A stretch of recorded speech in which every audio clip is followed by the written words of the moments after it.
Everybody go ahead and share, like, comment, then we'll introduce you. Live in full effect, ladies and gentlemen. Welcome to Create Your Future Self Live. I am your host, Victor Vanico Johnson, and my co-host on the left side of my screen anyway, Laquita Monley. How you doing today, Laquita? I'm doing great, Vic, doing great. Excited to be here. I know we both had a couple of weeks off. But amazingly enough, our show is still moving forward because we're a great team, right? That's right. That's how we roll. I'm super excited to introduce the world to our guest here in just a second. So just want to give everybody a moment since, again, it is 6 p.m. Central Standard Time Monday. We would love for you to go ahead and share, go ahead and get your watch parties going.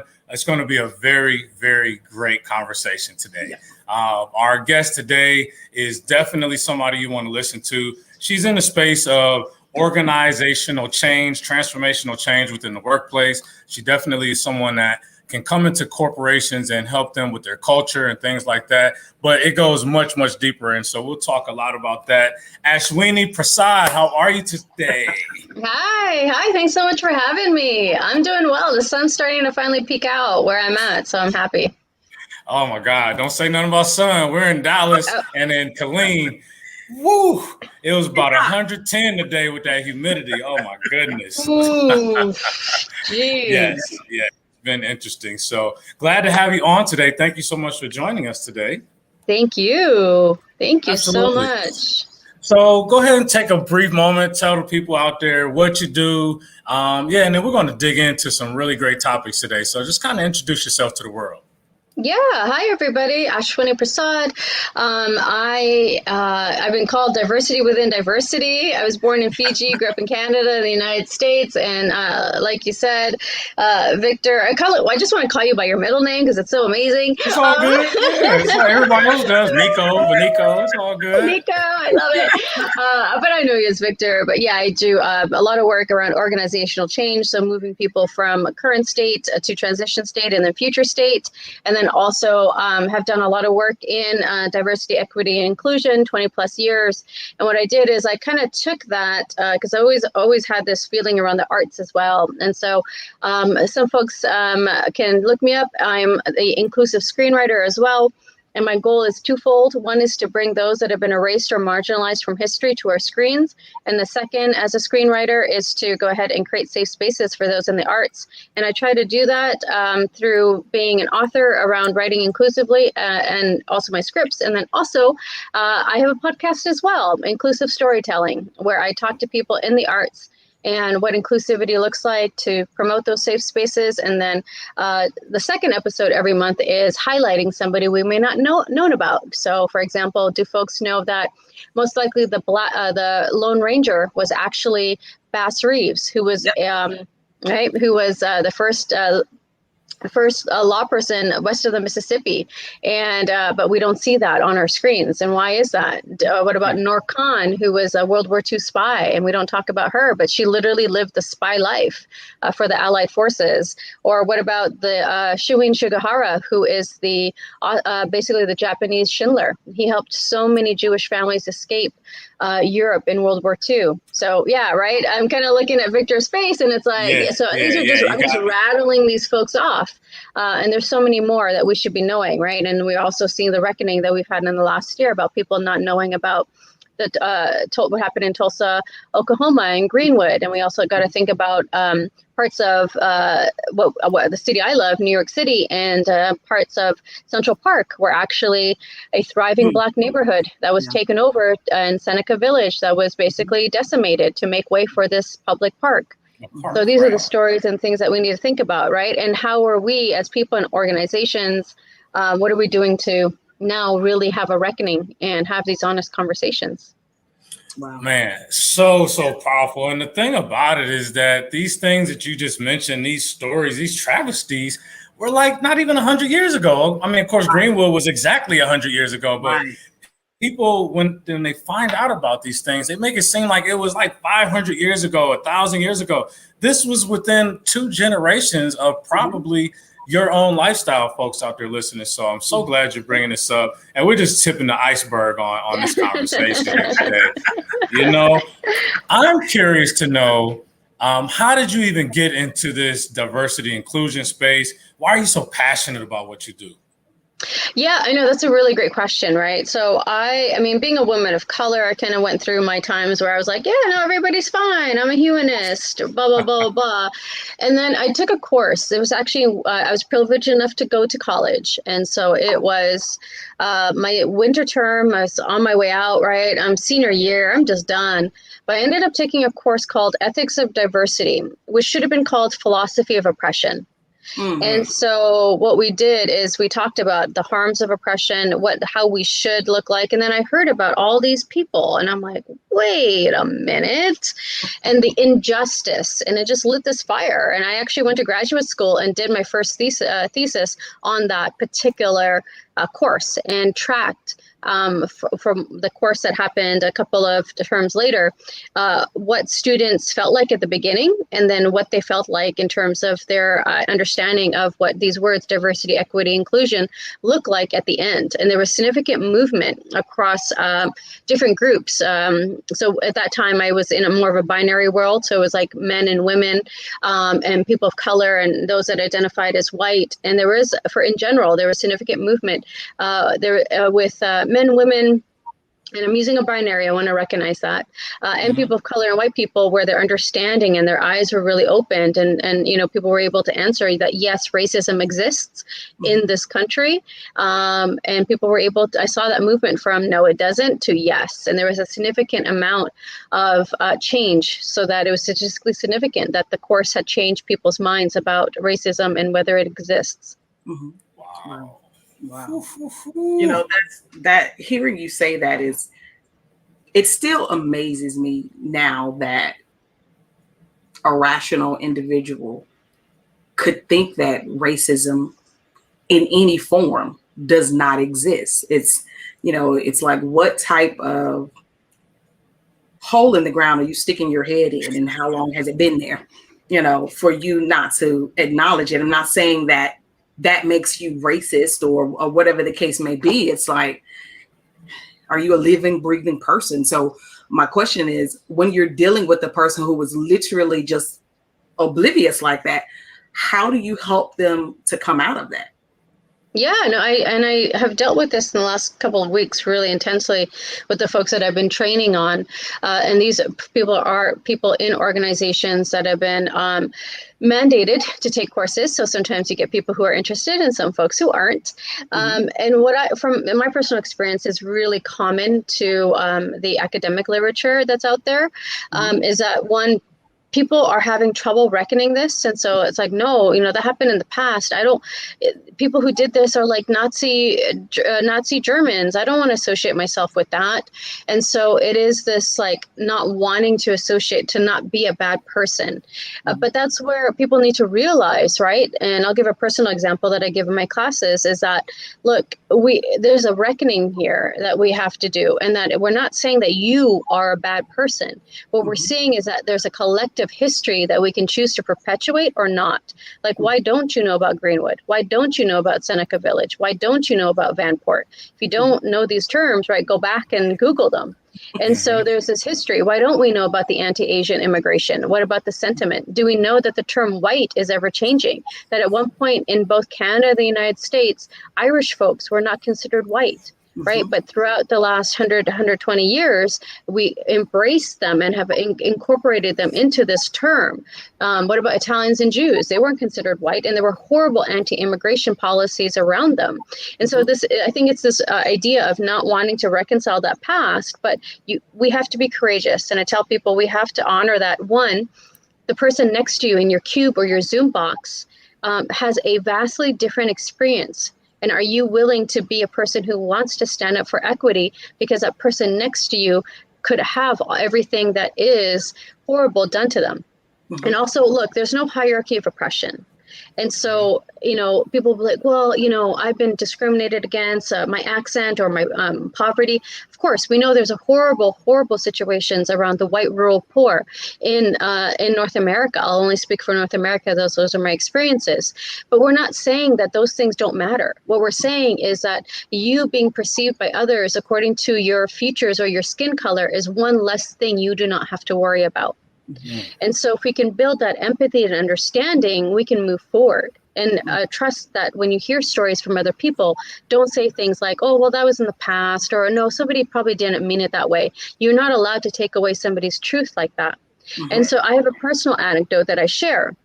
So I was born in Fiji, and so grew up in Canada, grew up in the United States. And so what people may not know is that when the British colonized England, when they colonized England, when they colonized India, they also, I think a couple decades later, I'm not entirely sure, but they also colonized Fiji.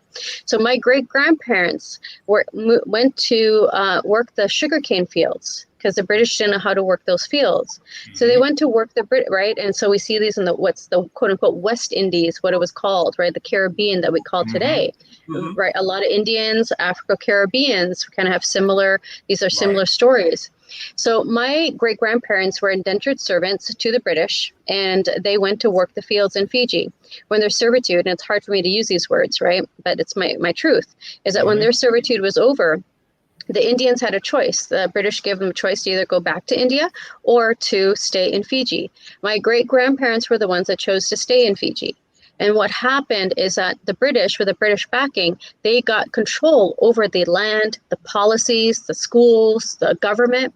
And so for decades, the Indians had power, which led to, since 1986, 3 coups where the indigenous Fijians have taken over control military-wise at first in 1986, because they were like, we need to be included. Sound familiar? We need to be included in the Constitution. We deserve to have jobs. We deserve to be part of the policies and the laws that are being made. So I've had to reconcile for myself of my history and being oppressed and being the oppressor as well. Mm. Yeah. Whew. That is deep. Have you been down? So you've been to Fiji? Very long time ago. Yeah, okay. But my family's there. I eat food that's there. I have cousins that are still in Fiji.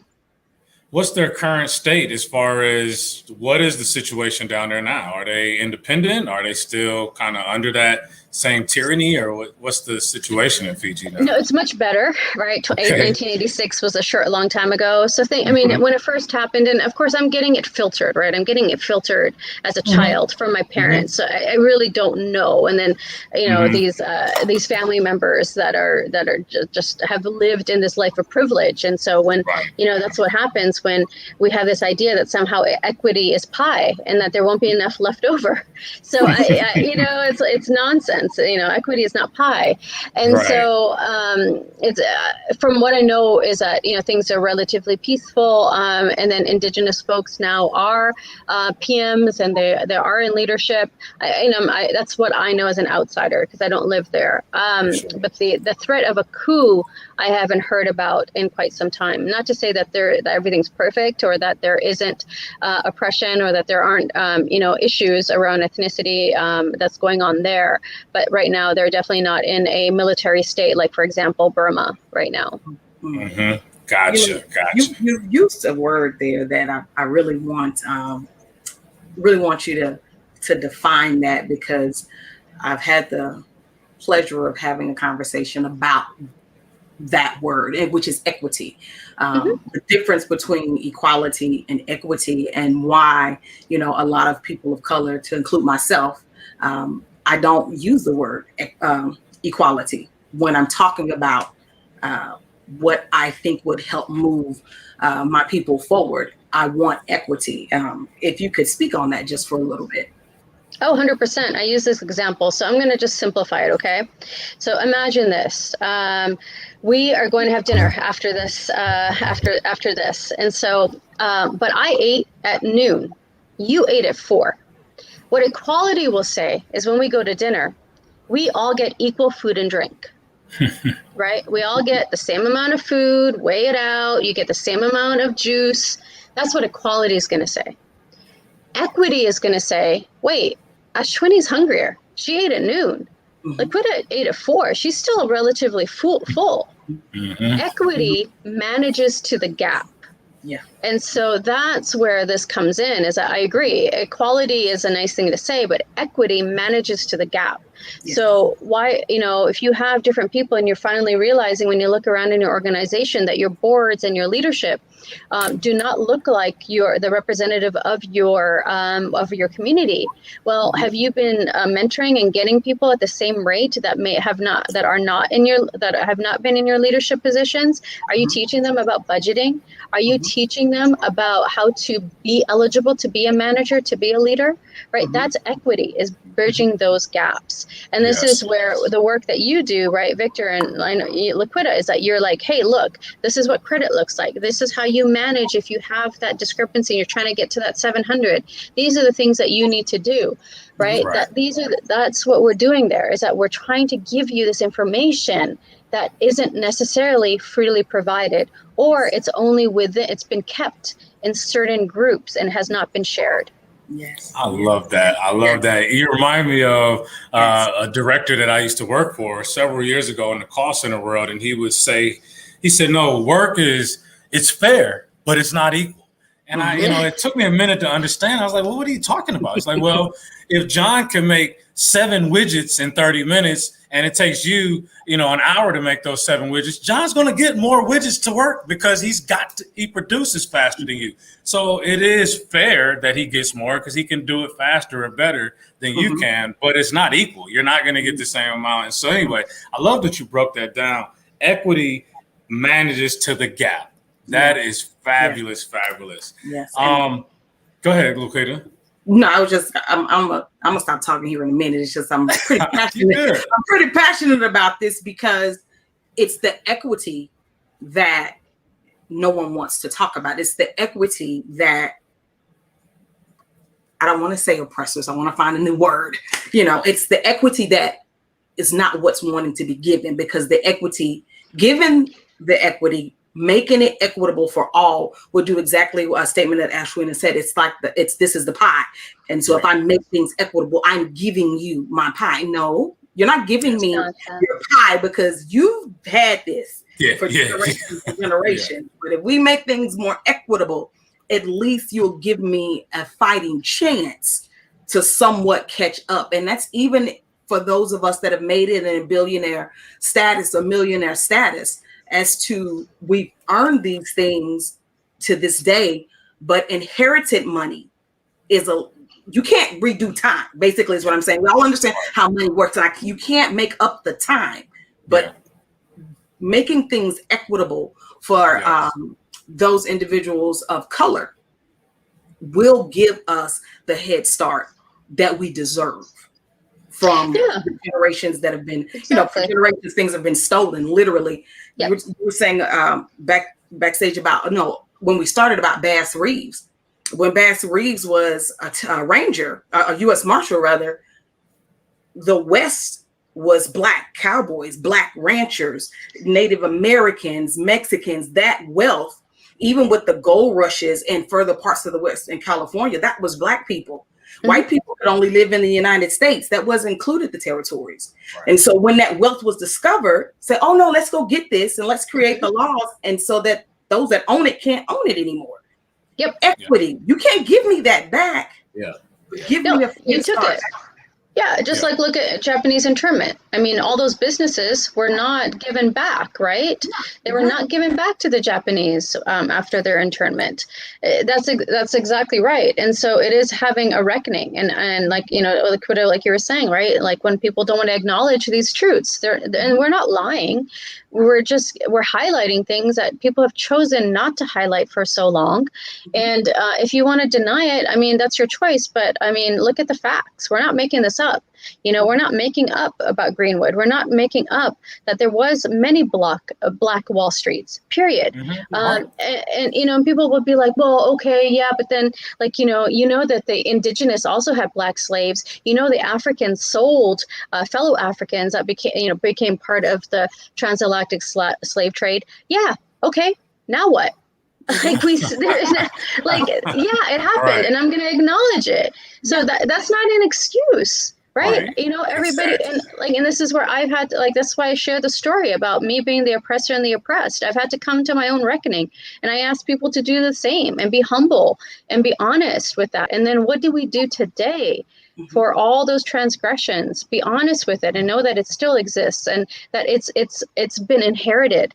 These mindsets, these lack of wealth, when people steal from you, right? And no one's saying, okay, I'm going to calculate to the penny. What we're saying is, now that we've had this understanding, what can we do next? Right?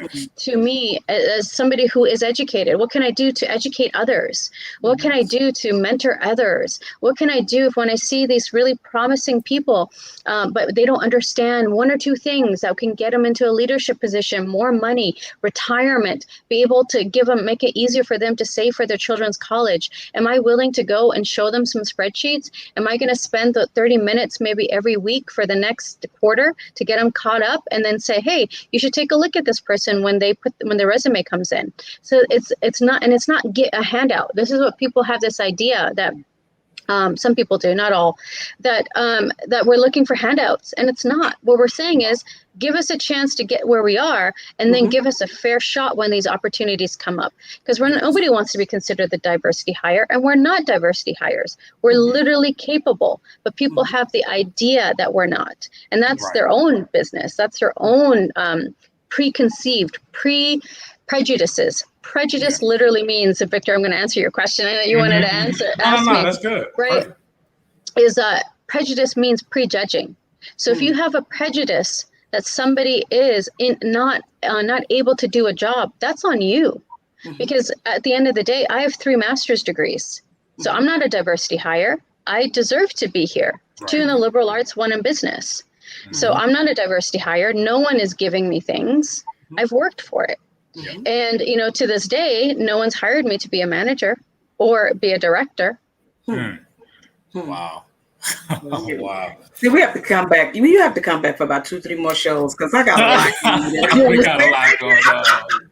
I have a lot in me that I want to say right now, but I'm hold what I got. No. It's all good. I'm glad you mentioned, the different services. So I'm looking at your site, and you offer, on the personal side, of course, one-on-one coaching, but something that really intrigues me is the sensitivity reader. And the way that you describe this is that you will read their project with a critical eye to review places where the writing requires improvement or changes to ensure inclusivity is forefront in the project. Guidance and support will be provided during the reading process to assist writers when they are ready to make edits to their first draft.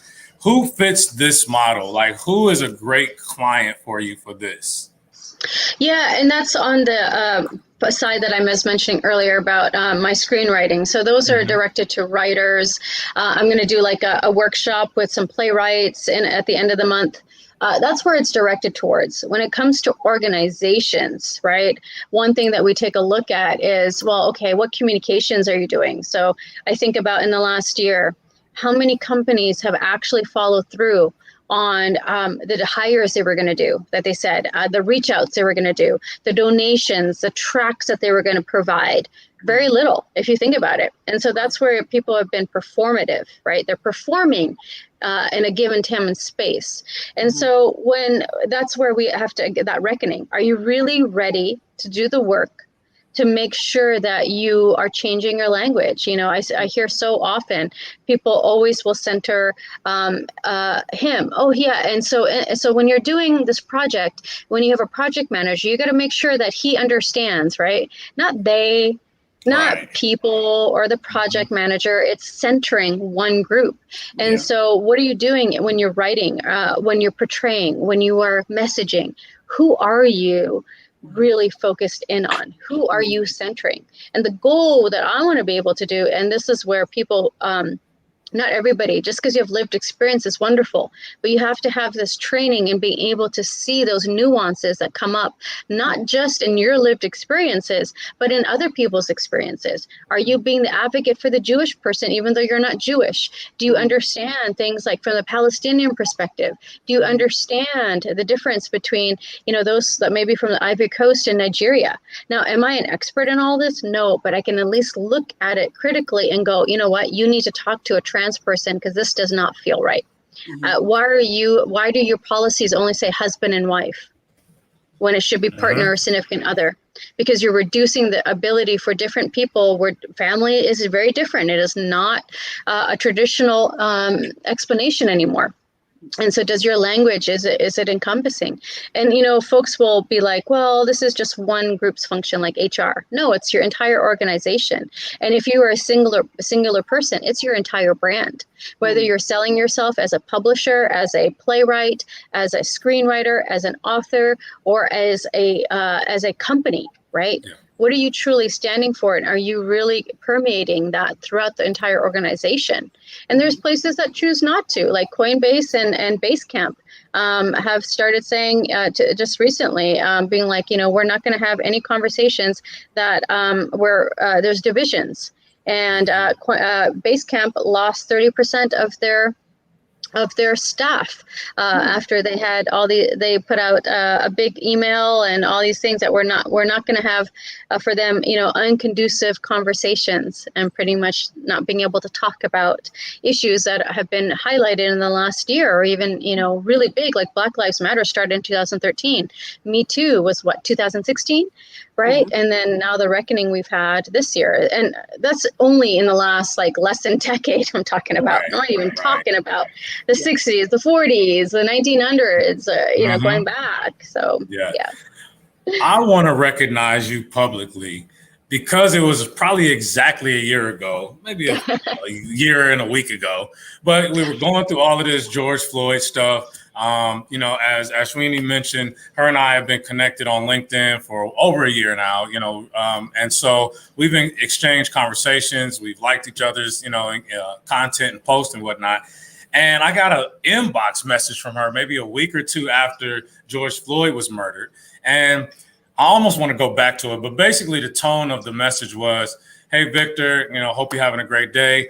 I just want you to know I'm here for you. I support you. I understand as a Black man that right now you guys are taking hits, and it was just, first of all, nobody on social media has ever done that to me, right? But it was like, especially to have someone who's not a Black person to reach out to me and have that passion and concern for me, it really hit me different, and it was like, wow, I really appreciate that. And, again, I acknowledged you for that, but I just wanted to tell you publicly, thank you for that, because it really did strike me completely different. Like, as a Black person, especially as a Black man, a lot of times you just feel like nobody wants to hear your story. Yeah, we keep getting beat down and killed. It's just another name, another story. But for you to reach out, it touched me very deeply. And I really appreciate you for doing that. I just wanted to mention that publicly. So thank you. Oh, that's sweet. Thank you.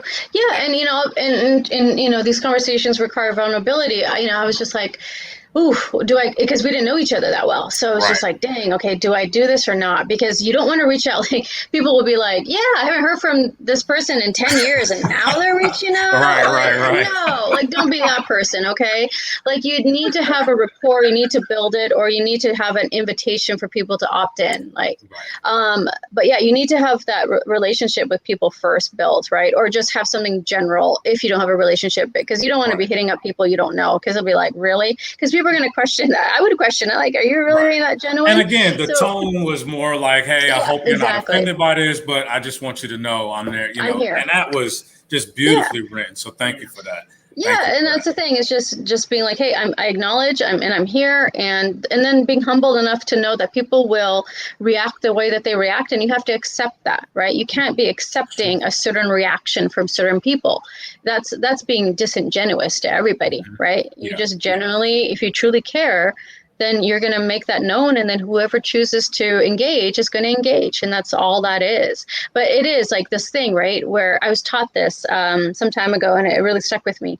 When, especially if people talk to you or they offer something, offer that in return. So I ask, what can I do for you? And a lot of times people don't take me up on it, or, oh, maybe later, right? But that's for me, those are powerful words. And they're not self-serving. They're not meant to be with an agenda. It's like, hey, what can I do for you? And people will say, and if people choose to, and if it's not something, you can be honest about it. Or if you can help them, be like, yeah, sure, let me do a quick intro. Or, hey, maybe have you thought about this if you're thinking about going into this career path? Or I get these a lot.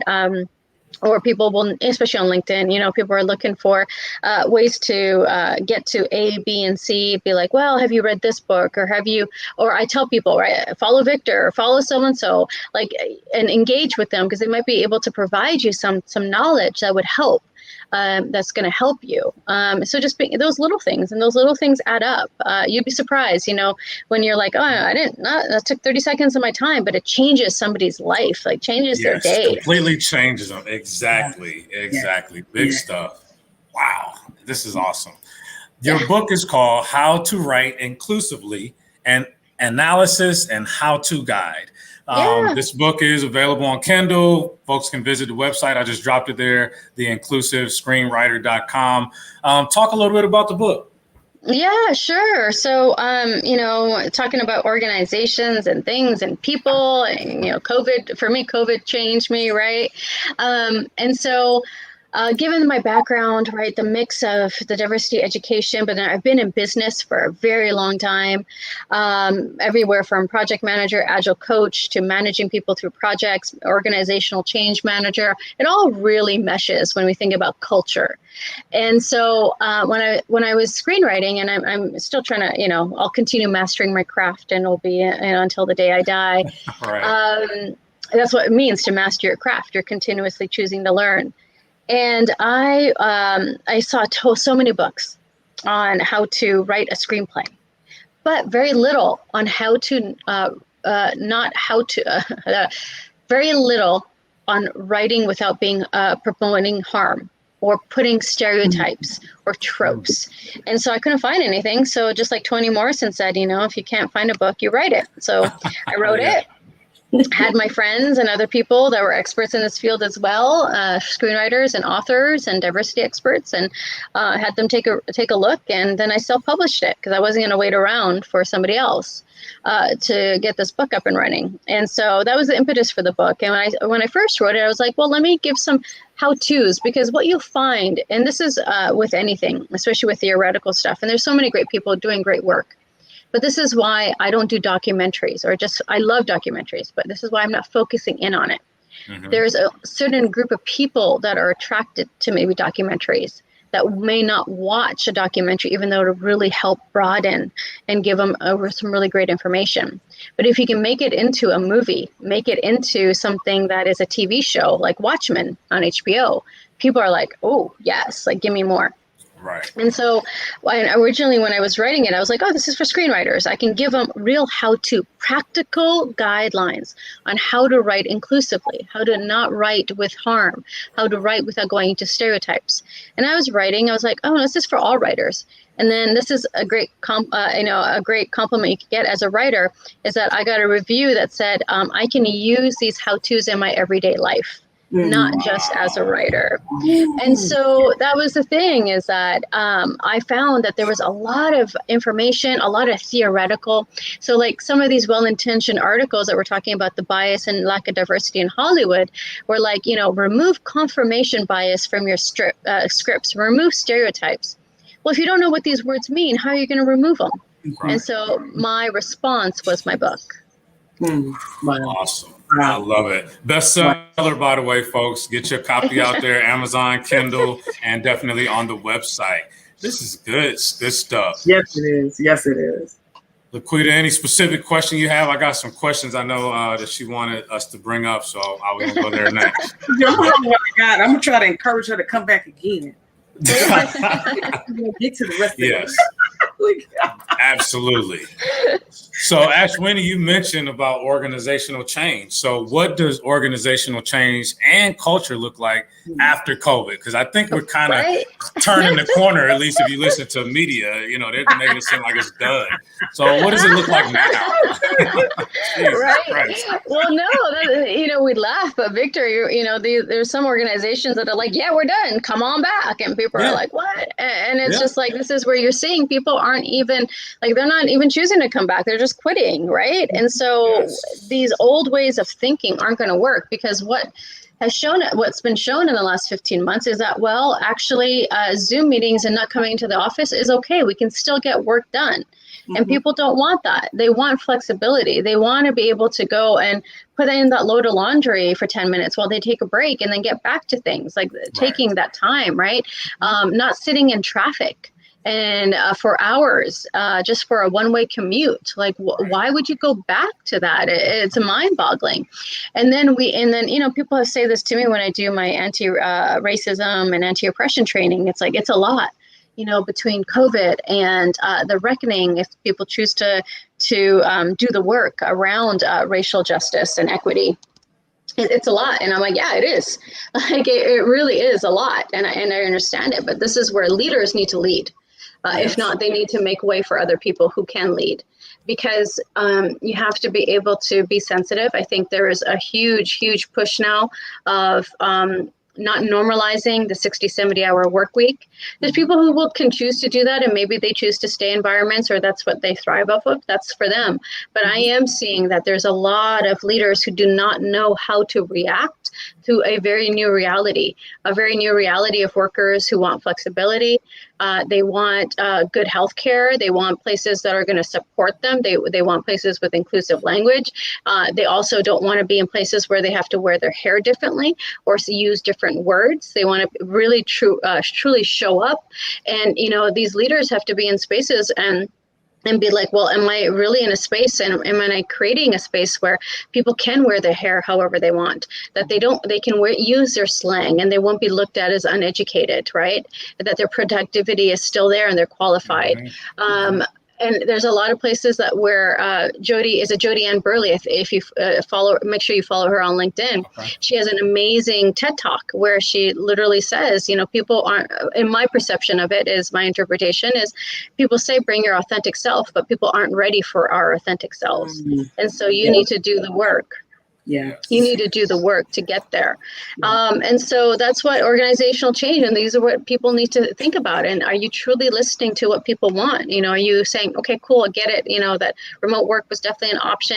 Are we okay with like coming in maybe during our staff meetings, like on Monday, Wednesdays or something, or Tuesday, Thursdays, right? And the rest you have the option. And then asking for input. This is what people forget, that people simply want to be listened to. When you think about all these things that are going on, what do people want?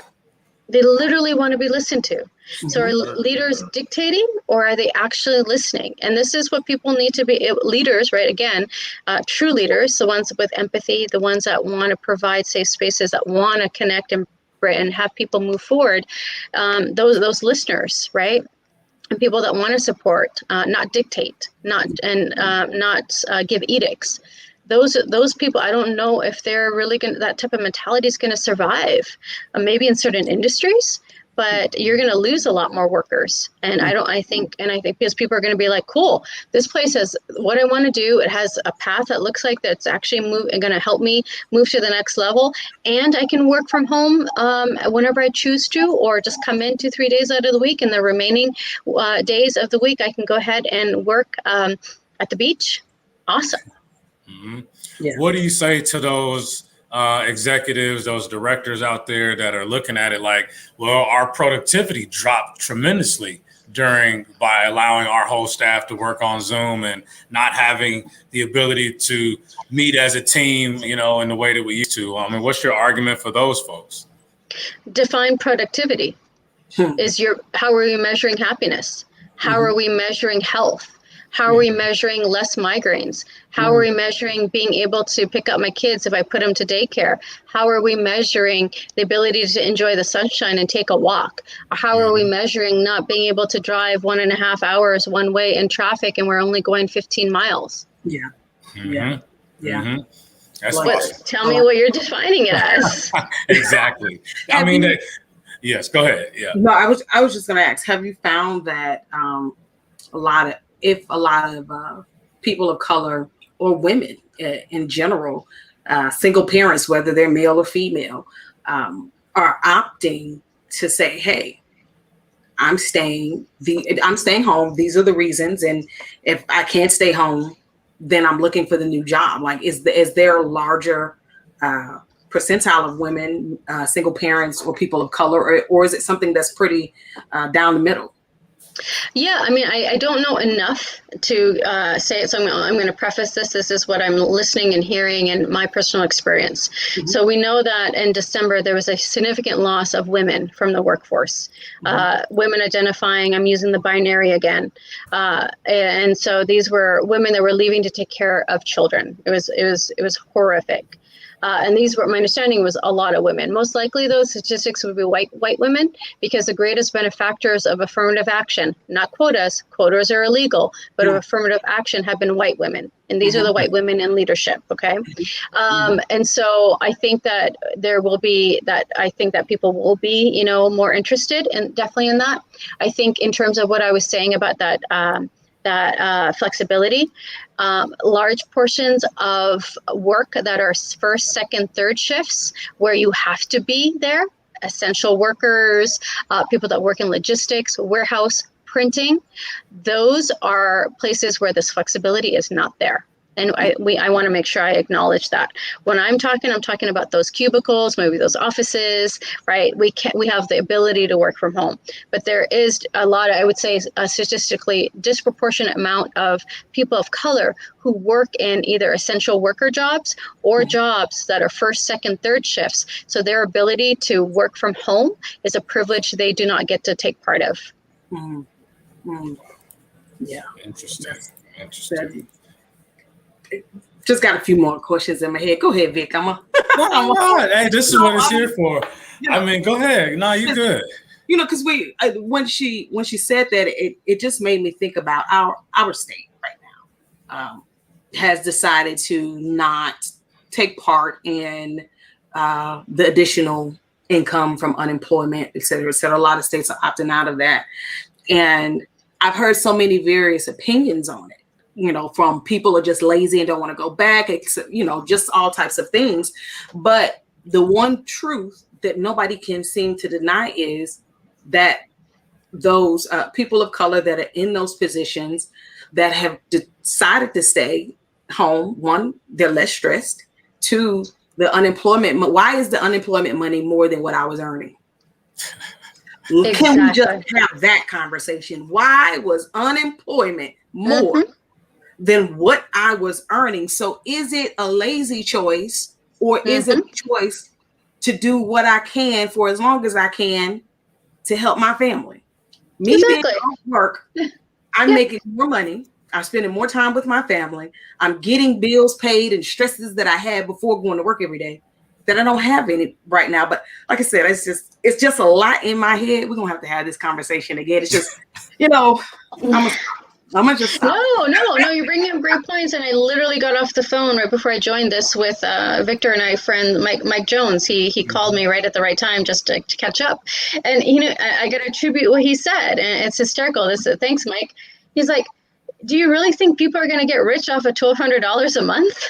Not at all. Like, where do you think this money is going? Right. Where do you think this money is going? Oh. And like you said, Liquida, right? Like, gosh, am I going to go run back? We're still in a pandemic, people. You think I'm going to run back to my $7.25 an hour job? Like, what incentive do I have? Why aren't we investing in, and Michael brought up a great point, and he's absolutely right. And this is Michael Jones. You got to follow him on LinkedIn. He's Victor, and he's connected with Victor and I. He said, think about these industries where people were started young or started at a certain age, and this is all they know. And then boom, that job is gone. What are we doing to support them? They need that extra $300, and then provide them training.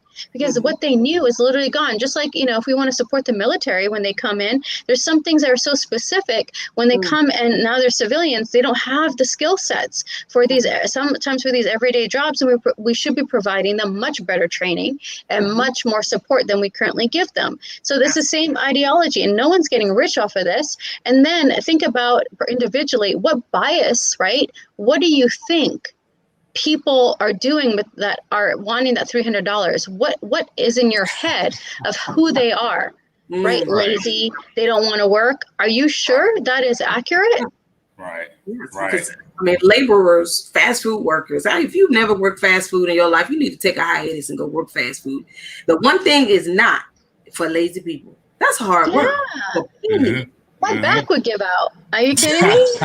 Yes, that's hard work for pennies. Yeah, that's exactly right. You're on your feet, right? And it's not like it's concrete. Like underneath the flooring is concrete. So you're literally on your feet with shoes that you probably had to buy, right? On your feet. So who knows how durable those are? I agree. Like if you want, go to your local library, museum, and just walk around. Just literally just walk around in circles and see how your feet feel within a couple of hours. Right. Yeah, plantar fasciitis is on the way for sure. Yeah, that's definitely a problem for there. Sure. Yeah, you're the bottom of your feet to start hurting. For those that have been privileged enough to vacation, if you walk too long, how do your feet feel? That's the feeling day in and day out. Now imagine that you get how many hours of shifts, how many days where you're doing that. Eventually you get used to the pain, but it doesn't mean that it's not there. Come on now. True. You said a mouthful right there. Oh my. Yeah, absolutely. So I want to take a moment, and definitely this is Juneteenth week. This is the week that we commemorate Juneteenth, one of the longest holiday, I guess, in the United States. And so you have some great history on this. Obviously, we've researched on this, but you're our guest. So I would love to hear the history of Juneteenth, if you want to just kind of summarize it for the folks out there watching.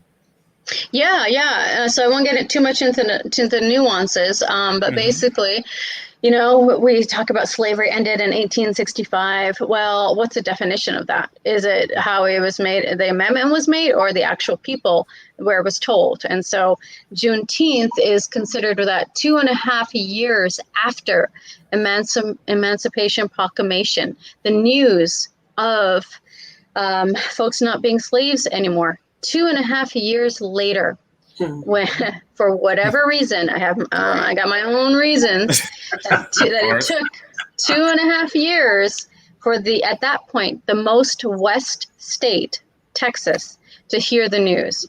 And so that is the celebration of when slavery, I can't even say was truly over. In the books, quote unquote, was over, because we also got to think about the folks that went back to working on plantations and working, because there was no promise, there was no money given, there was no jobs given. It was just like, you're free. Yep. And you mentioned it earlier about your family in Fiji, where it's basically some of them went from becoming the title of slave to indentured servants, where you're making 25 cents a day. So I don't really know if there's a huge difference there. But yes, absolutely. So we recognize Juneteenth as the holiday. And so it's very important, folks out there, please research this, do your history, get online, do whatever you got to do to understand this, and teach your kids about it. You don't have to be Black to recognize Juneteenth. I mean, this is what we're talking about here. Open up yourselves to just learning about other cultures, other people. We have so much more in common than we don't have in common, right? Especially if you live in the United States. A lot of these things, we go through some of the same stressors and victories in life. And so it's just better research people out there. It's super important. And I just want to take a moment to make sure folks are recognizing Juneteenth wherever you are in the United States. I think there's actually 2 states that don't recognize it. I think North Dakota and South Dakota. For sure, North Dakota is one. So shame on you. Get yourself together. Well, and then also it's not a federal holiday, right? And it's not, and I was talking about earlier, this performative stuff. Oh, Juneteenth, we're going to give it off. We're going to celebrate. So what's going on this year? How about that? I'm Crickets? hearing a lot of crickets. Yeah, except from the Black community. And I'm making a generalization, but remember the uproar that was happening this time last year compared to this year, is very, very different. So why didn't we keep and so why didn't we keep that momentum? What's stopping us? What's stopping you as an organization to say, hey, this happened last year, why aren't we doing this again? Right? And being able to hold yourselves, your organizations, your managers accountable. And this is where this advocacy come in. People are like, oh, I don't know what to do. Well, you can ask the questions, and if enough voices ask, right, and you need an answer, and then you can make a decision of that answer and what you want to do with it, and where you want to spend your time, and where you get your livelihood from. Because I prefer it in a place that's going to celebrate Juneteenth, or give the option, maybe a floating holiday, if people, so that people want to take it off, they can celebrate it 100%. Because, some folks may or may not want to always recognize it. I do believe we need to recognize it. But to take a day off or take a long weekend, people can choose that. But what is silence is deafening, right? The contradicting terms. But the very fact that I am hearing so little this year hurts. It hurts a lot. Yes, yeah. Because it's just been a year. Like all of a sudden, it's just forgotten all again. It's like, nonsense. It's nonsense. It's utter nonsense. But it's also the same reason why probably most of us watched the trial for the officer that killed George Floyd, and to the very last second, we all still were nervous. We all still felt like it probably wasn't going to work out, and they just so victimized George Floyd throughout that whole trial. You almost forgot that there was an officer on trial during that process, because they showed all the negative things about George Floyd, and literally until you heard that announcement from the judge that guilty, guilty, guilty, it's like, oh my God. I was like, really? I was driving. I was like, what? Because I was like driving. I was like bracing myself. I was like, oh no, am I going to be mad? How mad am I going to be? Like, and I was like, oh, like I gasped. I literally gasped. But we also got to think about this, okay? Sentencing hasn't happened. Hasn't happened. I'm just about to say that. I'm still holding my breath. That's not. And I'm sorry. I'm a believer that even though, this guy got charged, guilty, and all that stuff, I'm pretty sure the family's taken care of while he's in there. And say, hey, man, look, I can see the chief of police saying, look, bro, it was 18 camera angles, man. You're going to have to take the hit on this one. But we got your family taken care of, brother. It's crazy. It really just makes me think more about what Ashwini has been saying through this whole time. One of the things consistently she said is words matter. How we use them, when we use them, it matters. And since from Rodney King until now, that's the first one. So anywhere that's just been recorded. That's only been recorded. Exactly. It's that's another conversation. Shut up, Laquita. So from Rodney King until now, it's the portrayal of minorities in the media. It's the language that is used to talk about us, even when we're the victim, especially when we're the perpetrator. It's like the language isn't different. When we're the perpetrator, every word that can be synonymous with evil is used. And when we're the victim, every word that can be used that's synonymous with evil and said we deserved it is used. Whether you're a child, or an adult, it doesn't matter. The words that are chosen by the media is important. And that is really what helps to sway a guilty or an innocent. I mean, I use Rodney King on purpose. It was video. How much more video did you need? Even for that time period, it was clear. I was 19, 20 years old. I just thought we finally got it. We finally got it. Yep. As a young, I was born and raised in Mississippi, a small town in central Mississippi. And I remember watching that and thinking to myself, wow, are they just gonna let that happen? And they did. And they did. And they did. Exactly. And they did. And they victimized this guy the entire time, and even after the fact, as if he deserved to be beat. And the thing is, what a lot of people, and the work that you're doing, Ashwini, is amazing, because that thought process does carry over into our workplaces.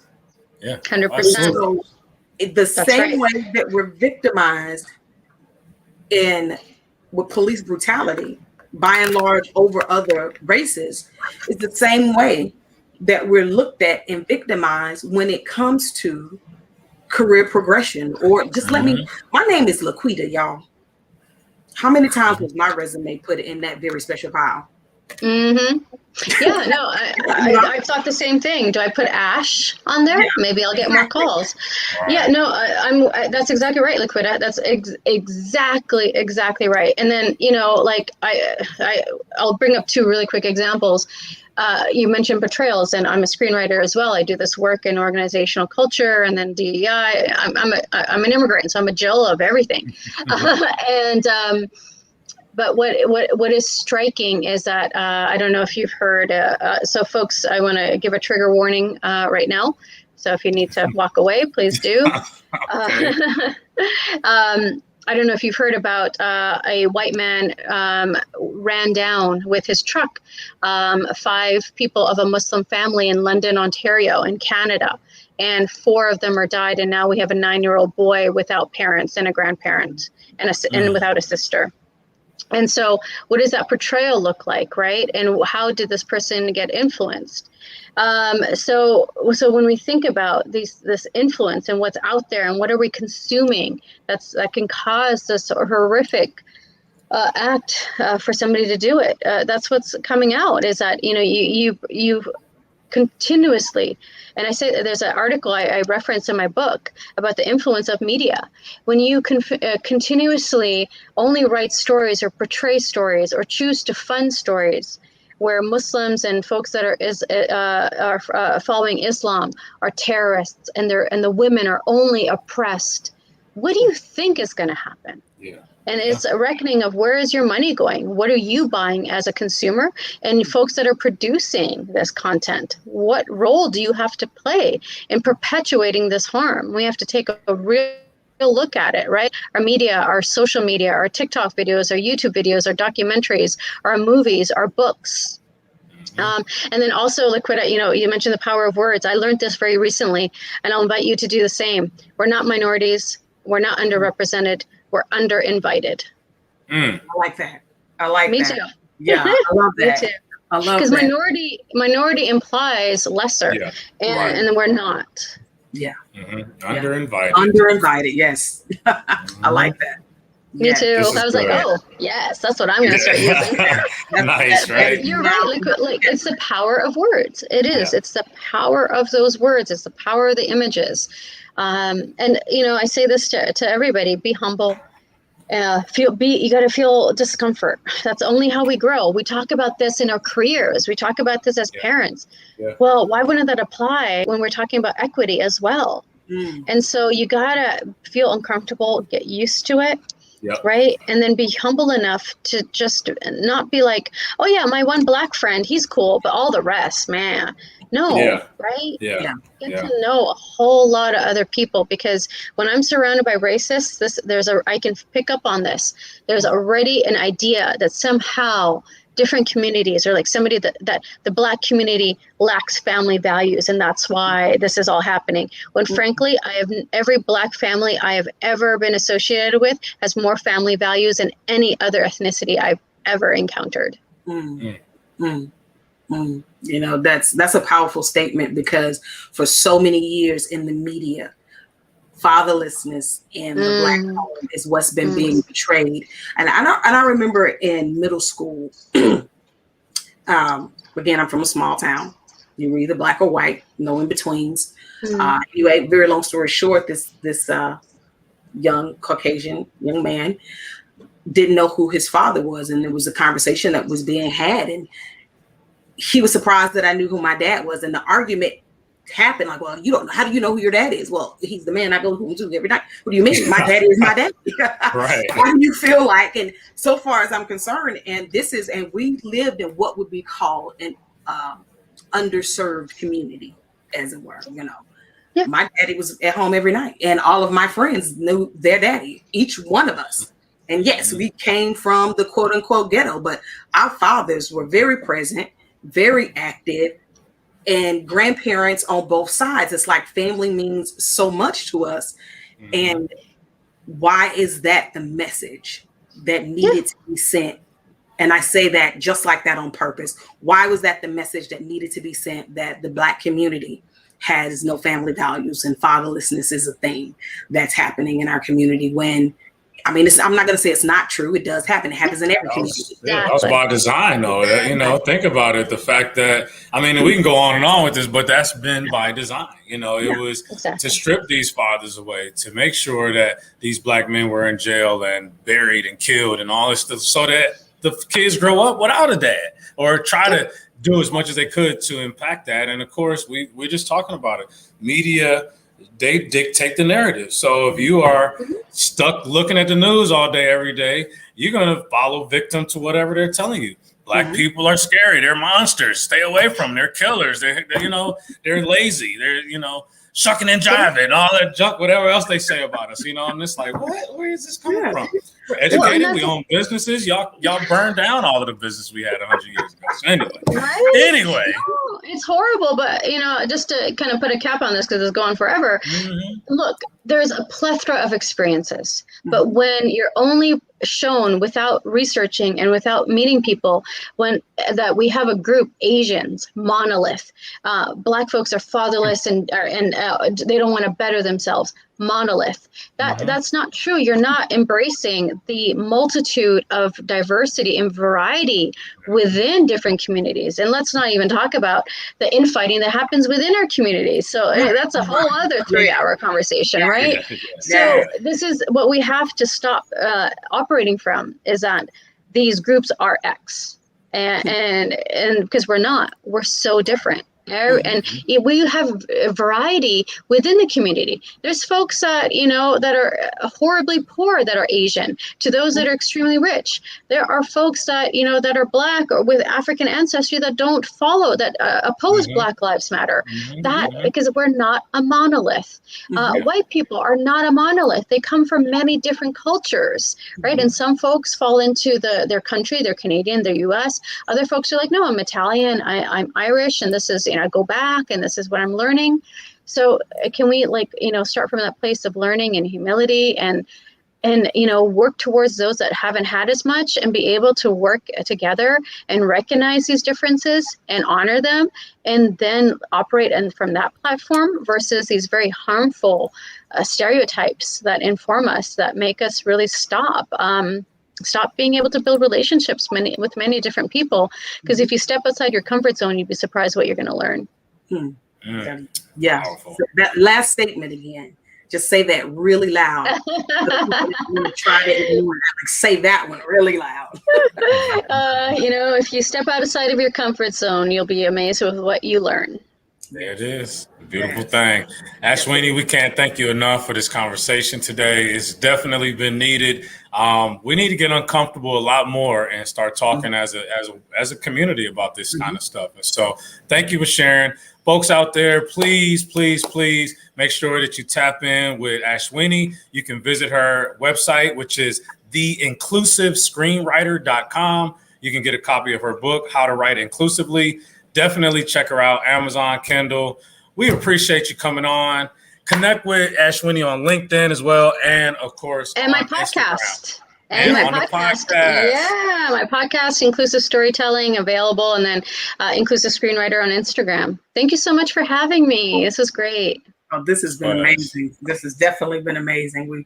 We appreciate you coming on. I know that, as a matter of fact, this is the first conversation that we've really had of this type, with you being a subject matter expert in the time and the entire time that we've done this. And I know some of our audience may feel like, well, what does this have to do with entrepreneurship? It has everything to do with entrepreneurship, because now we are sitting in the seats of those executives that have the ability to make decisions that affect everybody. So whether you're a one-man organization or you're a multi-person organization, as the leader of that organization, I hope that you heard everything that Ashwini has said today and begin to put some of those things into practical applications. And furthermore, reach out to her and see how you can improve upon what you're already doing in your business.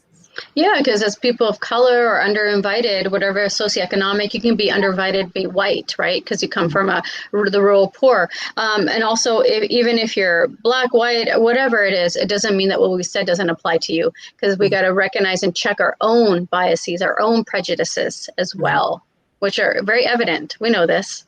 Absolutely. Absolutely. I don't want to say nothing else on top of that. That was perfect. Excellent. Thank you guys so much. We're here next Monday, 6 p.m. Central Standard Time. Reach out to us, connect with us here, and have a great week. Take care. See you guys next week. Thank you. Thank you.